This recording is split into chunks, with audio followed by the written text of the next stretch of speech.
ছুটির দিনেও জ্বালানি তেলের জন্য রাজধানী সহ দেশের বিভিন্ন স্থানে ফিলিং স্টেশনে যানবাহনের লম্বা সারি। এই মুহূর্তে রাজধানী বিজয় সরণি এলাকায় আছেন সহকর্মী সাইফুল রুদ্র এবং নওগাঁয় আছেন এমআর রকি। সরাসরি শুরুতে যাচ্ছি রুদ্রর কাছে।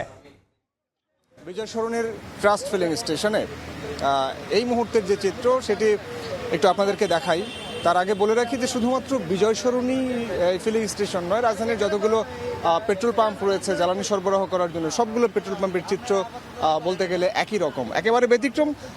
কয়েকটি পেট্রোল পাম্প ছাড়া বিপিসি রেশনিংয়ের মাধ্যমে জ্বালানি সরবরাহের যে পদক্ষেপ নিয়েছে, তারপর আমরা লক্ষ্য করেছি যে বেশিরভাগ পেট্রোল পাম্পে রেশনিংয়ের মাধ্যমে জ্বালানি সরবরাহ করছে এবং সেই কারণে সবগুলো পেট্রোল পাম্প একই সময়ে এখন সবশেষ সপ্তাহখানেক বা তারও বেশি সময় ধরে একই সময়ে সবগুলো পেট্রোল পাম্প খোলা রাখছেন না পেট্রোল পাম্প মালিকরা।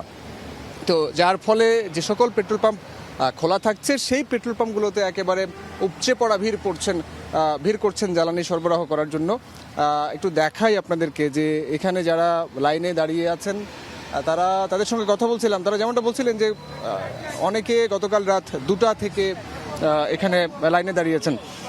এখন বাজে সকাল 10টা, তো 8 ঘন্টা 9 ঘন্টা, কেউ 12-13 ঘন্টা পর্যন্ত লাইনে দাঁড়িয়ে থাকেন এই জ্বালানি সরবরাহ করার জন্য। আর সবচেয়ে আরেকটা বিষয় হচ্ছে যে তারা অনেকে অভিযোগ করছেন যে একই ব্যক্তি একাধিক পেট্রোল পাম্প ঘুরে ঘুরে জ্বালানি সংগ্রহ করছেন, যেটা আসলে একেবারেই প্রয়োজন নেই। তারা নিজেরাই বলছেন যে পরিমাণ জ্বালানি পেট্রোল পাম্প থেকে দেয়া হয় একটা মোটরসাইকেলের জন্য 600 টাকার মতো, এবং এই 600 টাকার জ্বালানিতে তারা অনায়াসে তাদের সময়গুলো সারাদিনের যে প্রয়োজন সেই প্রয়োজন তারা মেটাতে পারেন। পাশাপাশি রেশনিংয়ের যে ব্যবস্থা সেটা একেবারে নির্ভুলভাবে তদারকির জন্য অ্যাপ চালুর একটা চেষ্টা বিপিসি করছেন এবং পরীক্ষামূলকভাবে শ্যামলী এবং এই যে ট্রাস্ট ফিলিং স্টেশনে 2টি পেট্রোল পাম্পে তারা এই অ্যাপ চালুর একটা চেষ্টা চালাচ্ছেন, যেটা গতকাল জ্বালানি সচিব যেমনটা বলছিলেন, তিনি বলছিলেন যে এই অ্যাপের মাধ্যমে গ্রাহকরা রেজিস্ট্রেশন করবেন এবং রেজিস্ট্রেশন প্রক্রিয়া সম্পন্ন হওয়ার পরে তারা জ্বালানি তেল সরবরাহ করবেন এবং সেটা একটা নজরদারির মধ্যে থাকবে যে কোন গ্রাহক কতটুকু জ্বালানি পেলেন এবং তারা সেটা নিলেন, এবং কেউ একাধিকবার নেওয়ার চেষ্টা করে থাকলে সেটিও তারা অ্যাপের মাধ্যমে শনাক্ত করতে পারবেন।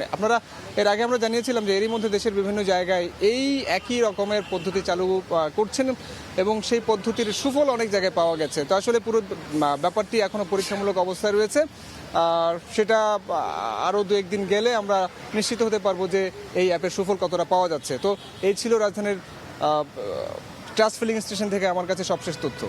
আমরা এখন যাব নওগাঁয়, সেখানে আছেন আমাদের সহকর্মী এমআর রকি। থেকে কিন্তু অপেক্ষা করছেন এবং অনেক ফিলিং স্টেশনে 2 ঘন্টা 3 ঘন্টার মধ্যেই তেল শেষ হয়ে যাওয়ার কারণে ফাঁকা পড়ে থাকছে এবং এই জেলার এই চিত্রটি কিন্তু আমরা 56টি স্টেশনের আজকে 5টি ফিলিং স্টেশনে দেওয়ার ঘোষণা দেওয়া হয়েছিল।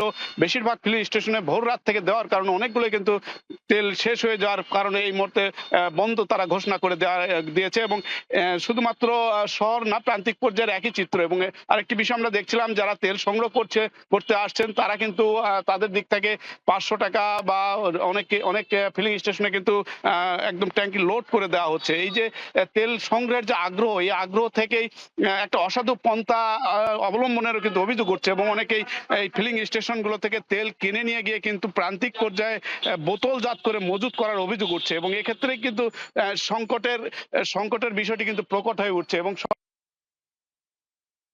তেল সংগ্রহের এই প্রতিযোগিতায় যারা বাইকার রয়েছেন, জ্বালানি যারা সংগ্রহ করতে আসছেন, তাদের এক ধরনের হতাশার চিত্রটি কিন্তু বেশিরভাগ ফুটে উঠছে।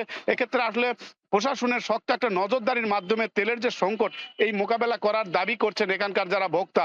কৃষিভিত্তিক এই অঞ্চলে কিন্তু তেলের একটা চাহিদা রয়েছে, কৃষিতে যেন নেতিবাচক প্রভাব না পড়ে এই ক্ষেত্রে ফিলিং স্টেশন কর্তৃপক্ষগুলো কিন্তু বাড়তি তেলের দাবি করছেন।